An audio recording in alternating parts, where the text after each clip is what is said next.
안 그래도 경기 침체돼가지고 장사하는데 죽겠는데.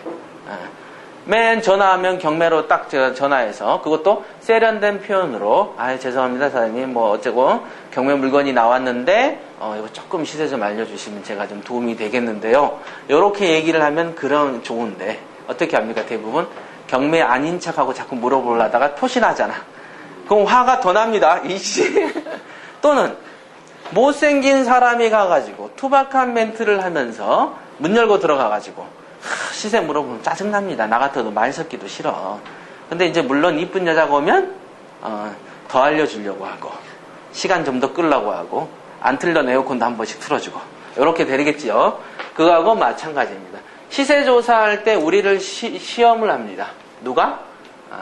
현장 가가지고 사람들을 만날 때 대인관계를 잘 못하는 사람들이 경매에 실패하게 됩니다. 친구들 사이에서 밥값을 술을 마시다가 운동화끈을 오래 매는 사람 성격이면 시세조사를 못합니다. 여기서 탈락.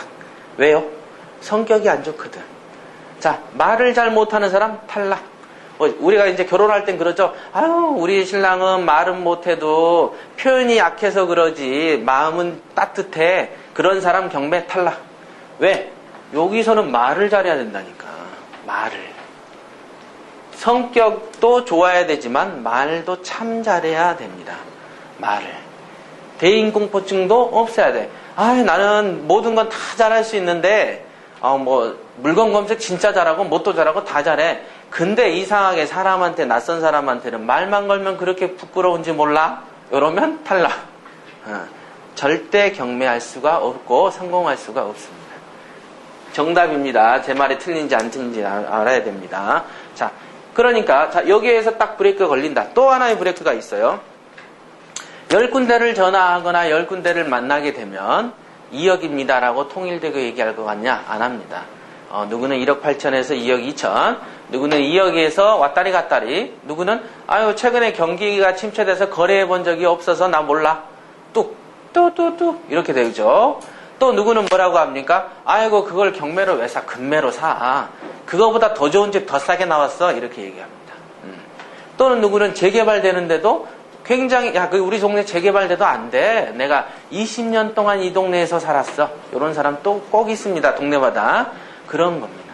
자, 그렇게 10군데에서 나온 의견이 다 다르면 여러분들은 어느 것을 선정하겠습니까? 간단한 방법이 있는데요. 10군데를 다 합칩니다. 나누기 10.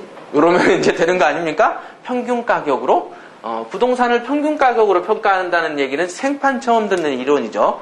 없는 겁니다. 자, 여기서 당장에 브레이크가 딱 걸려버려요. 뭘 하려고 그랬는데, 안 된다, 이거죠. 안 된다. 그러면 긍정적인 시각과 마인드를 가진 사람은 긍정적으로 물건을 쳐다봅니다.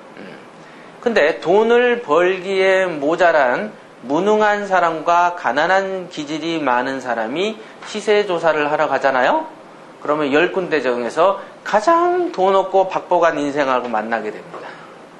희한하게도 자석이 철을 당기듯이 만납니다. 그래서 만나서는 그 사람의 가장 비관적인 시세를 주워 듣고 그 물건 가격을 평가합니다. 진짜로. 제가 가짜 아닙니다. 다 경험해본 거예요. 희한하게 풀어놓으면 거기 가서 철컥 달라붙네. 그런 거 있잖아요. 쇠하고 자석은 그렇게 달달 붙습니다. 그래서 돈 버는 자질이 있는 사람만 시세조사도 잘하더라. 희한하게도. 그래서 애초에 경매라는 거는 있는 사람의 전유물이다 라고 얘기합니다. 마치 중국 무술이 옛날에 다 가진 자들의 전유물이듯이. 옛날에 귀족이나 황족만 했어요. 농사꾼 농사 짓고 먹고 살기 바쁜데 무슨 운동이야. 오늘날도 있는 사람이 몸매 관리 더 잘하죠? 안 그렇습니까? 그렇잖아요. 없는 사람이 몸매 관리가 잘 안 돼. 왜? 먹고 사느라고 바쁘니까. 그거하고 똑같습니다. 근데 희한하게 경매에서 시세조사의 함정이 여기서 장난하게 있더라 이겁니다. 어떤 경우에는 서너 군데, 4-5군데 부동산업자들이 담아보렵니다. 그래서 속여요. 허위 몸을 들어보셨죠? 없는데 있는 것처럼 뿌립니다. 막 장난 아니 장난 아니. 전쟁. 5년 전에 안 그랬어요? 최근 들어 급증. 속입니다. 자, 현장 조사는 그렇다 치고 넘어갑시다. 자, 수익률 분석하고 낙찰가를 결정할 때 보시죠. 자, 5억짜리가 3억입니다. 여러분들은 3억 5천을 쓰고 싶죠. A라는 사람은 4억 5천을 쓰고 B라는 사람은 3억 5천을 썼습니다. 자, 누가 당첨입니까? 4억 5천을 쓴 사람이 당첨입니다. 4억 5천을 쓴 사람이. 그런데 사람은 심리가 어떻죠? 낙찰가를 결정할 때 조금만 쓰고 붙기를 원합니다. 사람 마음이 원래 그래요. 다. 여러분만 그런 게 아니고 다 그래, 다. 낮은 가격에서 쓰고 싶은데 머릿속에서 전쟁이 나죠. 어떻게 하면 낮춰볼까를 생각하죠. 자, 그 말은 뭡니까? 어떻게 하면 돈을 안 벌어볼까 고민하는 겁니다. 낮게 쓸 거면 고민 없이 그냥 편하게 자세요. 근데 이상하게 낮게 쓰는 사람들이 되게 고민도 많이 해. 여기 정말 될까? 좀 더 낮춰야 되는 거 아닐까? 이렇게. 높게 쓰는 사람이 고민하지 왜 낮게 쓰는 사람이 고민해? 뉴타운이 될지 말지 고민은 누가 합니까? 집주인이 하는 겁니다. 왜 전세 사는 사람이 뉴타운을 고민하냐고. 똑같은 겁니다. 요거는. 낙찰가 결정할 때 더 쓸까 말까, 더 쓸까 말까. 어떡하지? 전쟁이 머릿속에서 터집니다. 더 쓰자마자. 여기서 또 고민이 오는 거죠. 그 다음, 잔금 완납할 때 아까 융자 얘기 나왔죠? 융자를 껴야 돼? 이 은행에 살찌우는 거 아니야? 야, 내가 이자 줘봐야 은행만 배부르지. 이놈들 나한테 고맙다고도 한마디도 안 하던데? 자기가 그걸로 돈 벌지는 모르고.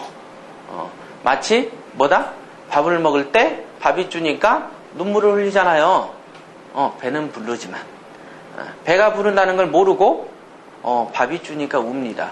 그거와 마찬가지로 자기가 따서 벌어들일 이득은 생각도 못하고 융자로 나갈 이자만 고민하는 거예요. 어리석구나. 여기서 또 우리를 많은 시험에 들게 합니다. 자, 명도. 요거는 뭐 대박이죠, 대박. 이거 어떡하지? 문을 열면은 용문신이, 용이 한 마리 또아리 트는 아저씨가 나와서 너 뭐냐고 멱살을 잡으면 어떡하지? 이런 거. 그 다음에 자기 집이라고 배째 나 안 나갈 테니까 네 마음대로 해봐. 이러면 어떡하지? 300달러 그러면 어떡하지?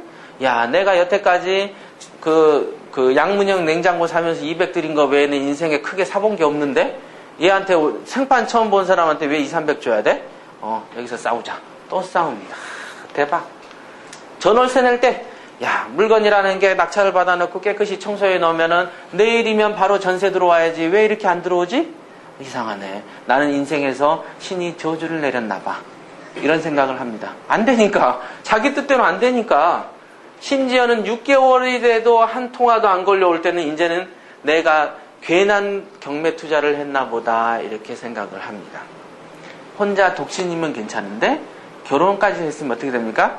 마누라가 긁죠. 네 하는 거 보고 알았다. 여태 해서 내가 잘된 꼴을 못 봤다 내가. 역시나 이번도 그렇구나. 이렇게 얘기를 자꾸 하면 그 사람은 이제 두 번 다시 경매를 안 하게 되죠. 경매를 증오하게 됩니다. 나를 괴롭혔으니까. 자, 그 다음 매매를 하려고 딱 해놓으니까 어떻습니까? 매매가 잘 안 돼. 나는 3억으로 알고 내놨는데 사람들이 올 때마다 2억 8천 하면 안 될까요? 2억 8천 5백은요. 조금만 깎아주시죠, 사장님. 이런다 이거예요. 어느 누구도 3억에 내놨는데 3억 1천이라면서 내놓으면서 1,000만 원 당신 용돈 써. 이런 사람도 한 명 없더라. 야, 인생이란 게 원래 이렇게 괴롭나? 이렇다 이거죠. 그러니까 권리 분석하고 부동산 가치 평가하는 눈까지 다 연마까지 했어도 이 과정에, 이 괴로운 모든 과정에 극복할 수 있는 어떤 마인드가 필요하다 이거죠. 그게 뭐다? 부자 마인드더라. 이름을 그렇게 붙였습니다. 이렇게. 그러니까 이때를 넘어설 수 있는 어떤 훌륭한 생각, 어떤 정신 자세가 없다면 넘어설 수가 없습니다. 그러니까 요거를 간신히 넘어도 여기서부터 그냥 완전 비바람 출생이라니까요. 여기서부터는 요 단계는 집에서 5분, 10분이면 거치는 단계입니다. 권리 분석 띡. 그 다음 이게 어느 정도 괜찮나? 띡. 이런 거. 금방 하는 문제. 하지만 요거는 금방 안 된다 이거예요. 그래서 그럼 과목이 이제 정해졌습니다. 경매를 하려면 어떻게 해야 됩니까? 경매를 잘 하려면 5%의 권리 분석과 부자 마인드와 부동산 가치를 평가하는 눈이 있어야 되더라 이거죠. 세 과목 공부하시면 됩니다. 자, 경매는 어떻게 공부하면 됩니까? 예, 세 과목을 공부하십시오. 그거는 뭐다? 권리 분석하고요, 부자 마인드하고요, 부동산 가치를 평가하는 눈을 터득하면은 백발백중입니다. 백발백중. 이렇게 과목을 결정을 합니다. 대단하지 않습니까? 이런 설명 누가 해주나? 이런 거. 자, 그러면 권리 분석은 어떻게 합니까? 자, 과목이 결정됐으니까 공부법 알려드립니다. 권리 분석은 그냥 공부하세요. 공부 제가 대신 외워가지고 옆에서 맨날 떠들어 줄 수 없잖아요. 여러분들이 책을 보고 공부하면 됩니다. 공부 44페이지. 이게 책이 좀 늘어날 수도 있어요. 페이지에 따라서 44페이지. 자, 그럼 부동산 가치를 평가하는 눈은 어떻게 키웁니까? 야, 이거 어떻게 어디 안경점에 가서 렌즈를 맞출 수도 없고 라식 수술을 받을 수도 없고, 이거는 간단합니다. 경험을 통해서 늡니다. 경험에는 두 가지가 있죠. 직접 경험과 간접 경험이 있습니다. 간접 경험. 직접 경험과 간접 경험이 있죠. 그럼 직접 경험은 내가 투자해 봐야 하는 거고, 남이 투자하는 거를 들어보거나 직접 목격하는 거. 간접 경험은 간접 펀드 형태도 될 수도 있겠지만 신문 기사 등등을 겪을 수가 있겠죠. 신문 기사, 부동산과 관련된 기사죠. 관련된 기사. 부동산과 관련된 기사 많잖아요. 신문에 맨날 나옵니다. 어디가 어떻다 더라. 저기가 저쳤다 더라. 예를 들면 포천에 어떻다, 동두천이 어떻다 이런 거는 작년 3, 4월인가 제가 기사를 본 적이 있습니다. 그럼 그 뒤로는 지금까지 별 특별한 기사가 별로 없었던 걸로 기억이 되지만, 그때 난 기사가 뭐냐면 몇 년 후까지 언제까지 개발하겠다 이런 기사였습니다. 자, 그러면은 여러분들이 나중에 또 한 번 신문에 날 겁니다. 포천이 어쩌고 이거는 개발이 거의 근접할 때 한 번 또 나오겠죠. 그럴 때 사람들이 꼭 들어갑니다. 지금 들어가면 되지. 잘 모르니까. 기사는 늘 났었다. 늘. 그러니까 우리가 할 수 있는 방법은 신문기사나 관련 기사를 빠지지 말고 봄으로써 그 지역에 대해서 알아놓는 게 중요한 겁니다. 평상시 공부 좀 하세요. 요거 제가 알려줘도 사는 사람은 거의 없습니다. 기초반 끝날 때까지 여러분 이 책 몇 번 보셨어요? 그러면 한 번 본 사람도 없습니다. 인생을 바꾸는데 겨우 요까지 책입니까? 100페이지는 화장실에서 며칠 딱 넣어놓고 10분씩만 봐도 다 봅니다. 그쵸? 노력이라는 게 있어야 된다. 신문기사를 봐야 된다. 그럼 직접 경험은 뭡니까? 자, 간단합니다. 판교가 어떻게 된다 했다가 안 된 거 보셨어요? 안 보셨어요? 은평 뉴타운이 어떻게 된다 했다 어떻게 됐더라? 행정수도가 된다 하니까 그 난리를 치더니 이렇게 되네? 평창에 뭐 어쩌고저쩌고 동계올림픽 하더니 8년 동안 2번 떨어지니까 어떻게 돼버리네. 보셨죠? 다 똑같이 봤다. 목격했다. 지역혁신도시가 어떻게 된다니까 노무현 정부 때 엄청나게 뛰었다가 지금 어떻게 됐어요? 흐지부지 돼버리잖아요. 흐지부지. 그러니까 제가 경매 투자할 때 경매 투자는 뭐였습니까? 원금보장과 KTX였죠? 그죠? 그러니까 어떤 유행을 따라서 가면 된다 안 된다? 안 되더라. 원래 명곡은 유행을 타지 않습니다. 모차르트나 베토벤 이런 것들이 유행 탔습니까? 몇백 년 됐잖아요. 몇백 년. 근데 그지만 이상하게 한국의 가요들은 어떻습니까? 어떤 가요들은 성인 가요 중에 뭐 예를 들면 조용필이나 이런 경우는 굉장히 오랜 세월이 지났어도 불리우는데, 또 어떤 가요들은 어떻습니까? 한 2개월만 지나도 기억도 안 나. 요런 거더라 이거죠. 진득한 거. 그러니까 부동산 아까 보니까 그 토지 분양한 데는 보니까 부동산 정책을 따라서 가야 된다 그러는데 정책은 내일도 바뀝니다. 그럼 그때 들어간 돈 어떻게 찾을 거예요? 안 된다. 그러니까 어떻게 한다? 안정성 면에서 유행을 타지 마세요라는 것도 경험으로 봤습니까? 안 봤습니까? 봤잖아요. 어떤 정책이 결정돼서 번복되는 거 뭐 한두 번 봤어요? 대통령 선거나 국회의원 선거할 때 공약들이 지켜지던가요? 안 되잖아요. 근데도 선거 때마다 공약하면 또 믿었고 또 찍어줘. 그러니까 정치하기가 가장 쉽다 그러죠. 속여도 원망을 안 해. 최상의 선택이죠. 은행이나 이런 것처럼 기업이 큰 재벌 기업은 망해도 국가가 구해줘. 최고로 좋은 직업이다. 국가가 막아주니까. 그렇죠. 그렇지만 개인 슈퍼를 운영하면 국가가 나 몰라라 하잖아요. 그러니까 쉽게 망하지. 자, 이겁니다. 경험은 직접과 간접 경험이 있는데, 직접 경험은 여러분들이 직접 눈으로 목격하거나 추론할 수 있는 부분이고, 대부분 간접 경험으로서는 신문 광고 요건데, 신문 기사인데, 저는 요거를 적극 추천합니다. 그러니까 인터넷에서 매일매일 경제신문에서 부동산 관련 파트를 빠지지 말고 보십시오. 이겁니다. 아시겠죠? 이겁니다. 자, 그러면 권리 분석하고 부동산 가치를 평가한 눈에 대해서는 배웠습니다. 근데 제가 보니까 요거는 제가 알려드린 건 기본 옵션입니다. 기본. 플러스 알파는 영감입니다. 영감. 영감 할매할 때 영감은 아닙니다. 딱 봤을 때 어떤 신미안이라고나 할까? 뭐 그런 게 좀 필요한 것 같습니다. 보니까.